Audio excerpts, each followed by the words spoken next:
वंदे मातरम। स्वागत करता हूं मैं आप सभी को क्लास 8 के लेक्चर नंबर 2 का। जो चैप्टर हम डिस्कस कर रहे थे that is combustion and flame. और ये चैप्टर सेकेंड पार्ट में हम देखेंगे ignition temperature, fire triangle, types of combustion और टाइप्स ऑफ कंबस्शन क्या क्या हैं, और harmful effects of burning fuel. जो फ्यूल जलता है उसका हार्मफुल इफेक्ट क्या है, फ्लेम का स्ट्रक्चर और फ्यूल के बारे में थोड़ा सा देखेंगे। तो चलिए सबसे पहले भगवान का नाम लेके स्टार्ट करते हैं। तो सबसे पहले हम चर्चा करेंगे इग्निशन टेम्परेचर। ये इग्निशन टेम्परेचर क्या होता है, डेफिनेशन कुछ ऐसा दिया है। तो minimum temperature needed for burning that is called ignition temperature. मतलब मान लीजिए कि आपके पास एक कागज का टुकड़ा है और उसे जलने के लिए तकरीबन 70 डिग्री सेल्सियस टेम्परेचर चाहिए मिनिमम।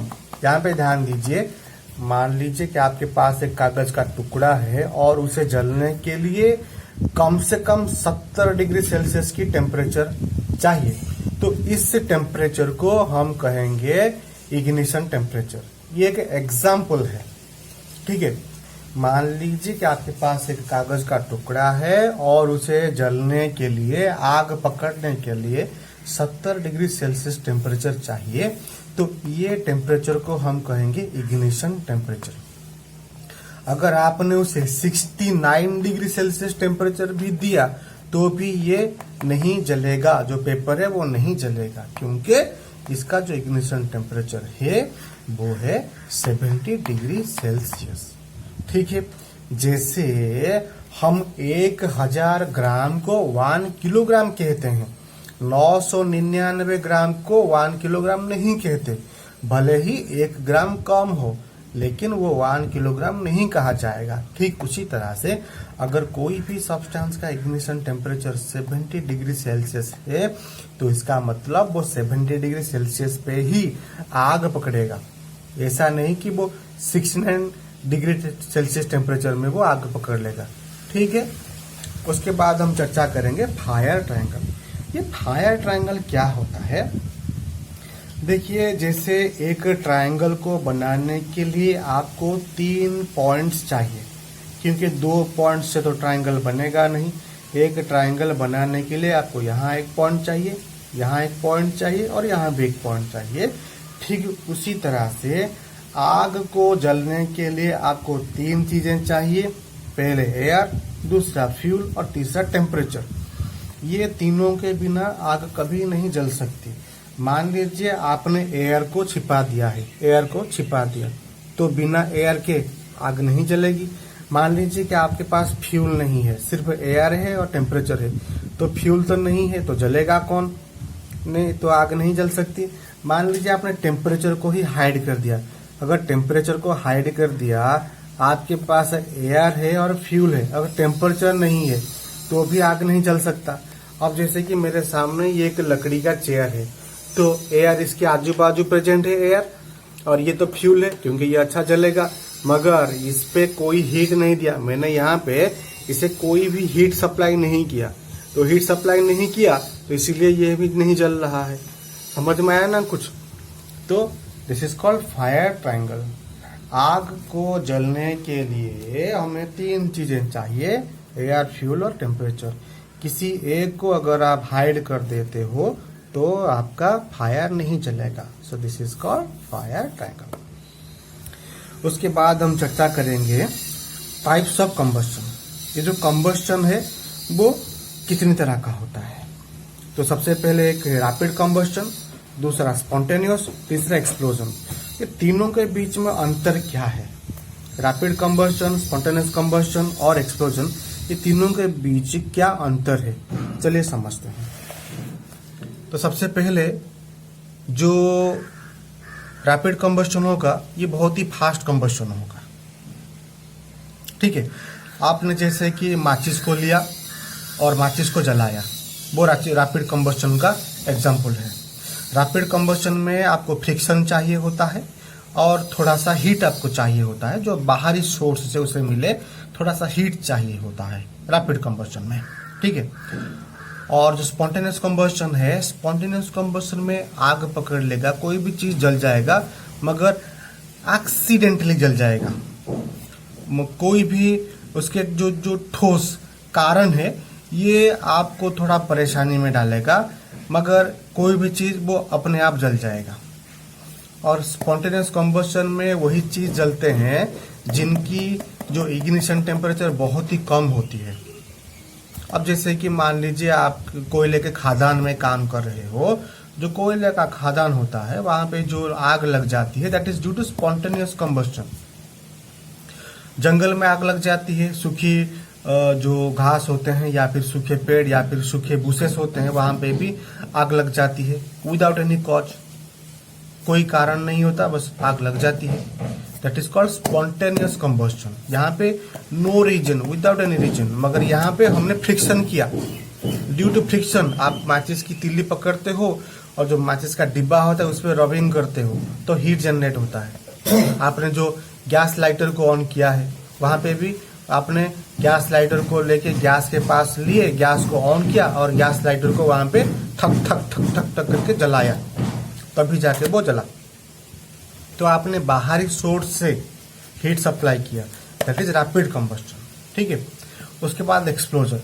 देखिए एक्सप्लोजन में क्या होता है, एक केमिकल रिएक्शन होता है, दो से ज्यादा चीजों के बीच एक केमिकल रिएक्शन होता है जिससे बहुत सारा हीट, लाइट और साउंड पैदा होता है। जैसे आप दिवाली में पटाखे फोड़ते हो तो वहां पे एक्सप्लोजन होता है, ढेर सारा साउंड, ढेर सारी लाइट और हीट एनर्जी भी रिलीज हो जाती है। So that is an example of explosion.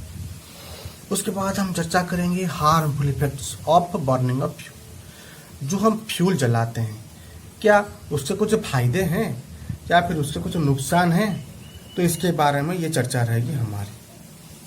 तो सबसे पहले जो भी फ्यूल हम जलाते हैं वो फ्यूल पहले कंप्लीट जलता है या फिर आधा जलता है।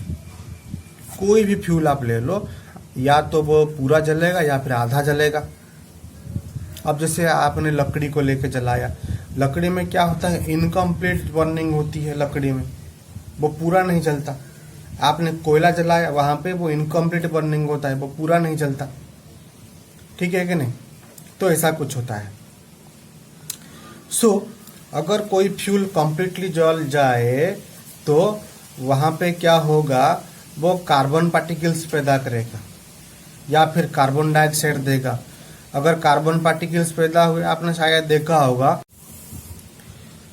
सो अगर आपकी फ्यूल पूरी तरह से जल जाती है, अगर आपकी फ्यूल एकदम पूरी तरह से जल जाती है तो क्या होगा, उससे कार्बन डाइऑक्साइड गैस पैदा होगा और कार्बन डाइऑक्साइड की वजह से ग्लोबल वार्मिंग होगा, जिसके बारे में हम बाद में चर्चा करेंगे। या फिर आपकी फ्यूल जलने से आपको कार्बन पार्टिकल्स मिलते हैं जो हम ऐश बोलते हैं, ऐश, ASH, ऐश बोलते हैं, जिससे कि आपको अस्थमा हो सकती है या फिर और भी दूसरे प्रॉब्लम्स होते हैं। और आपकी फ्यूल के जलने के वजह से सल्फर डाइऑक्साइड गैस रिलीज होता है जिससे एसिड रेन होता है, और इसके बारे में हम आगे चर्चा करेंगे। तो ये कुछ हार्मफुल इफेक्ट्स होते हैं, और भी हैं मगर आगे चर्चा करेंगे। तो ये कुछ हार्मफुल इफेक्ट्स होते हैं फ्यूल के जलने से।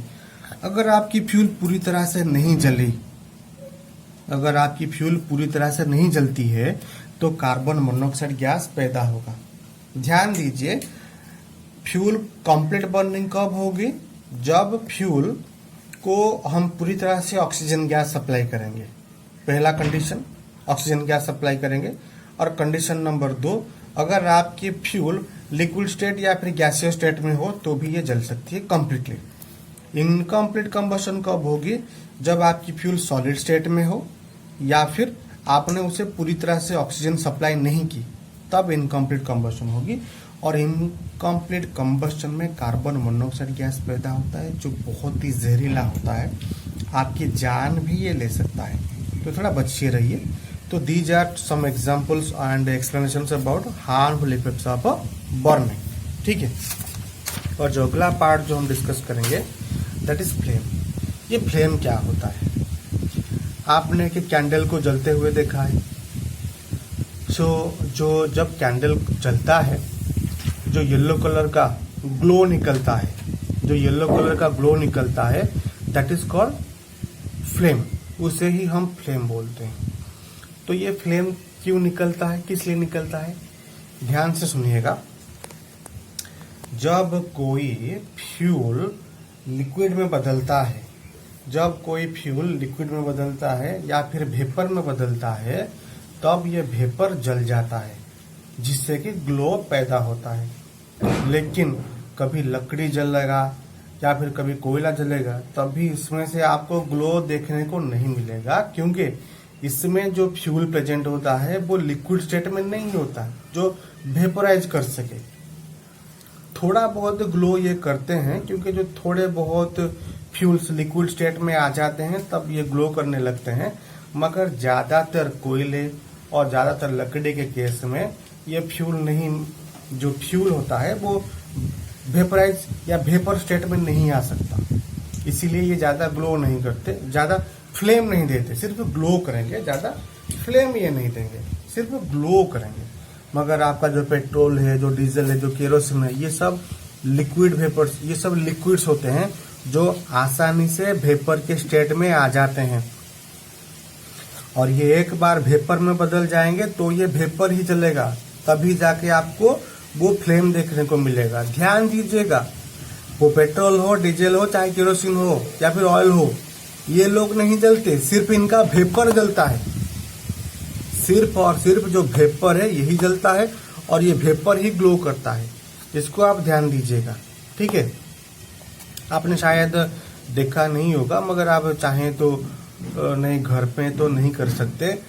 तो अब अगर कभी आप एक बाल्टी में पेट्रोल लेंगे और उसमें अगर माचिस की तिल्ली जला के अगर छोड़ देंगे, तो आप देखेंगे जो बाल्टी आपने ली थी उसका जो ऊपर वाला हिस्सा था सिर्फ वो ही जलेगा, नीचे वाला हिस्सा आग बिल्कुल नहीं पकड़ेगा, क्योंकि जो ऊपरी हिस्सा है सिर्फ वो ही एवापोरेट करेगा, वो ही वेपर में बदलेगा, और वहां पे ही सिर्फ फायर आपको देखने को मिलेगा। मगर इसे आप घर पे बिल्कुल ट्राई मत कीजिए, क्योंकि ये बहुत डेंजरस हो सकता है। तो अभी देखेंगे स्ट्रक्चर ऑफ फ्लेम। जो फ्लेम होता है, एक यहाँ पे मैंने कैंडल लिया है और ये उसका कुछ फ्लेम दिखने में थोड़ा सा ऐसा होता है।